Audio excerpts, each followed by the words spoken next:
Room কয়টা? এই একটা আর একটা আছে নাকি? ও, একটা।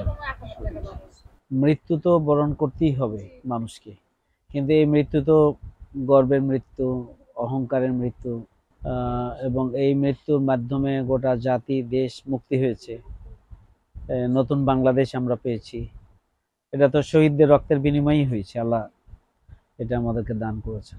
আমরাও দোয়া করি আল্লাহ রাব্বুল আলামিন যেন তাকে জান্নাতে রাখেন, শাহাদাতের মর্যাদা দান করেন। আপনাদেরকেও যেন আল্লাহ রাব্বুল আলামিন দুনিয়ায় সম্মানিত করেন, ভালো রাখেন, নিরাপদে রাখেন। গোটা দেশ আপনাদের সাথে আছে।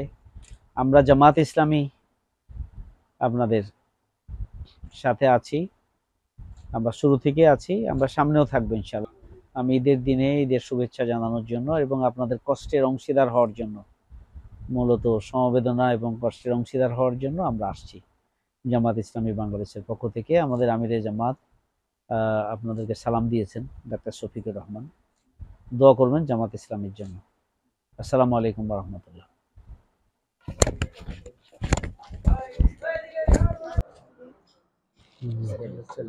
আসো।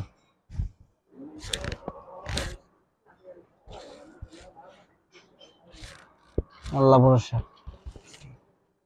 পড়াশোনা করো ঠিক মতো। হ্যাঁ, মানে খরচের কারণে যেন পড়া বন্ধ না হয়। আর ছেলে মেয়েরা তো মানে মোবাইল সাথে থাকলে পড়তে চায় না, তো এখান থেকে বেরিয়ে আসতে হবে। মানে দেশ নিয়ে ভাবতে হবে, দেশের জন্য বাবা জীবন দিয়েছে, অতএব আগামী দিনে দেশের জন্য কিছু করতে হবে, পরিবারের জন্য করতে হবে। একটু আমরা না বসি, আমরা একটু আরেকটা, আর অন্যরা বসে আছে তো, সবাই ব্যস্ত এখন, আর কষ্ট দিতে চাচ্ছি না আমরা। জি, ফি আমানিল্লাহ।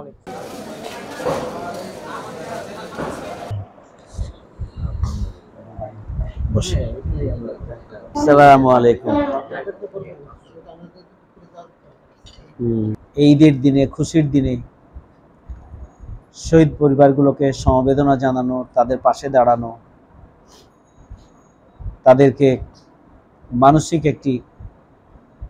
মানসিকভাবে সান্ত্বনা দেওয়ার জন্যই এবং তাদের কষ্টকে ভাগাভাগি করে নেওয়ার জন্যই মূলত আমরা আসছি। আমরা জানি যে আপনাদের অন্তরের যে ব্যথা, যে বেদনা, এই ব্যথা এবং বেদনা গভীরভাবে আমরা অনুভব করি, এবং অনুভব করি বলেই আমরা শহীদ পরিবারগুলোকে টাচে রাখার জন্য সবসময় চেষ্টা করি, আমরা তাদের পাশে দাঁড়াই। আপনাদের এই চোখের পানি আল্লাহ কবুল করবেন, আমাদের এই সম্পর্ক বুঝবে না ইনশাআল্লাহ।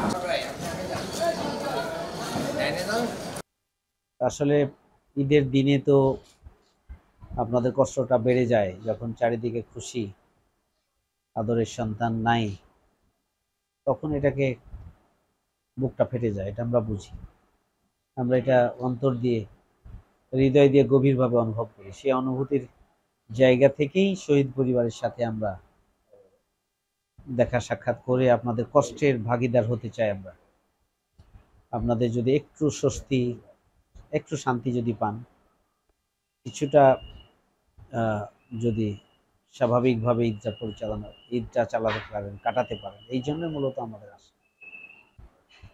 আল্লাহ রাব্বুল আলামিন যেন দুনিয়া আপনাদেরকে সুস্থতার নিয়ামত দান করেন, হায়াতে তাইয়্যিবাতে যেন দান করেন। শহীদদের যে স্বপ্ন ছিল, আজকে বাংলাদেশের কাছে, এটা মানুষের কাছে এটা মোটামুটি দিবালোকের মতো পরিষ্কার যে এই স্বপ্ন বাস্তবায়নে কাদের প্রয়োজন।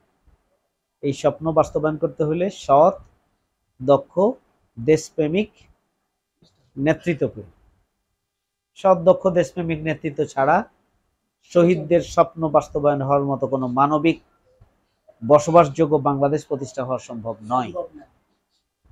বাংলাদেশ জামাত ইসলামী সেই লক্ষ্য নিয়ে কাজ করছে। ইয়া রাব্বুল আলামিন পরিবারের পিতা মাতা এবং আত্মীয় স্বজনকে ইয়া রাব্বুল আলামিন সবরে জামিল দান করো, উত্তম সবর করার তৌফিক দান করো।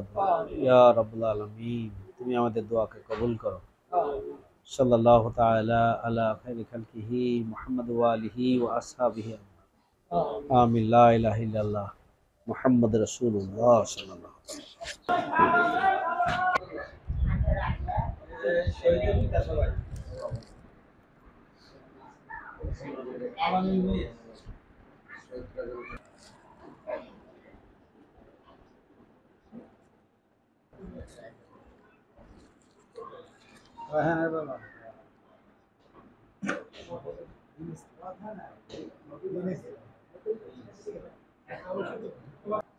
এটা জাস্ট ঈদের দিনে একটু, আপনি তো নিতে চান না, কিন্তু জি জি, সহমর্মিতার জন্য, পাশে দাঁড়ানোর জন্যই মূলত আসা, যে কিছুটা হলেও যদি কষ্ট লাঘব আপনাদের হয়, সেই জন্যই মূলত আসা। মৃত্যু তো সবাইকে বরণ করতে হবে, তাই না? যে মৃত্যু আপনাদের সন্তানরা বরণ করেছেন, সেই মৃত্যু হচ্ছে গৌরবের, সে মৃত্যু হচ্ছে শাহাদাতের, সে মৃত্যু হচ্ছে আল্লাহর কাছে গ্রহণযোগ্য মৃত্যু, আলহামদুলিল্লাহ। আর রাষ্ট্র শহীদ পরিবারের পাশে থাকুক, এটা আমরা বারবার বলে আসছি। আমরা জামাত ইসলামী বাংলাদেশ একটা ছোট্ট সংগঠন, আমরা চেষ্টা করেছি প্রত্যেকটি শহীদ পরিবারের কাছে একটা এমন পৌঁছানোর জন্য। তো আমরা দোয়া করি যে আল্লাহ রাব্বুল আলামিন যেন দুনিয়া এবং আখিরাতে আপনাদের জন্য কল্যাণ দান করে। জামাত ইসলামের জন্য দোয়া করবেন। শহীদদের স্বপ্ন ছিল বৈষম্য এবং বৈষম্য মুক্ত ন্যায় বিচারের বাংলাদেশ গড়ে তোলা। আমরা সেই বাংলাদেশ প্রতিষ্ঠার জন্য কাজ করছি। চড়াই উতরাই আছে, প্রতিবন্ধকতা আছে, এরপরও আল্লাহর সাহায্য নিয়ে, আপনাদের সমর্থন ভালোবাসা নিয়ে আমরা সামনের দিকে এগিয়ে যেতে চাই। আপনারা, আমিরে জামাত আপনাদেরকে সালাম দিয়েছেন। জামাত ইসলামীর জন্য আপনাদের দোয়া অব্যাহত রাখবেন। জামাত ইসলামী সব সময় আপনাদের পাশে থাকবে, সাহস যোগাবে। আল্লাহ রাব্বুল আলামিন যেন আপনাদেরকে মাথা উঁচু করে টিকে থাকার তৌফিক দান করেন, সেই দোয়া করি ইয়া রাব্বুল আলামিন। খাস করে জুলাই অভ্যুত্থানে ইয়া রাব্বুল আলামিন যারা শাহাদাত বরণ করেছেন, রাব্বুল আলামিন তাদেরকে শহীদের সর্বোচ্চ মর্যাদা দান করে রাব্বুল আলামিন। ইয়া রাব্বুল আলামিন তাদের কবরকে জান্নাতের অংশ করে দাও রাব্বুল আলামিন। ইয়া রাব্বুল আলামিন কবরকে জান্নাতের অংশ বানিয়ে দাও রাব্বুল আলামিন। ইয়া রাব্বুল আলামিন পরিবার পরিজনকে ধৈর্য ধারণের তৌফিক দাও। ঈদের দিনটা ইয়া রাব্বুল আলামিন আমরা বুঝি অনেক কঠিন রাব্বুল আলামিন পার করা, ইয়া রাব্বুল আলামিন। ইয়া রাব্বুল আলামিন আমরা গভীরভাবে অনুভব করি তাদের কষ্ট রাব্বুল আলামিন। ইয়া রাব্বুল আলামিন এই জন্য আমরা ছুটে এসেছি শহীদ পরিবারের কাছে ইয়া রাব্বুল আলামিন। আমাদের সান্ত্বনা দেওয়ার ভাষা নেই রাব্বুল আলামিন। ইয়া রাব্বুল আলামিন তুমি সান্ত্বনার দেওয়ার ব্যবস্থা করে দাও রাব্বুল আলামিন। ইয়া রাব্বুল আলামিন তুমি তাদের অন্তরে প্রশান্তি দিয়ে দাও রাব্বুল আলামিন। এই কোরবানির ধারাবাহিকতায় তুমি আমাদেরকে বৈষম্যহীন বাংলাদেশ প্রতিষ্ঠার তৌফিক দান করো। সাল্লাল্লাহু তাআলা আলা খায়রি খালকিহি মুহাম্মদ ওয়া আলিহি ওয়া আসহাবিহি আজমাইন। আমিন। লা ইলাহা ইল্লাল্লাহ মুহাম্মাদুর রাসূলুল্লাহ সাল্লাল্লাহু আলাইহি ওয়াসাল্লাম।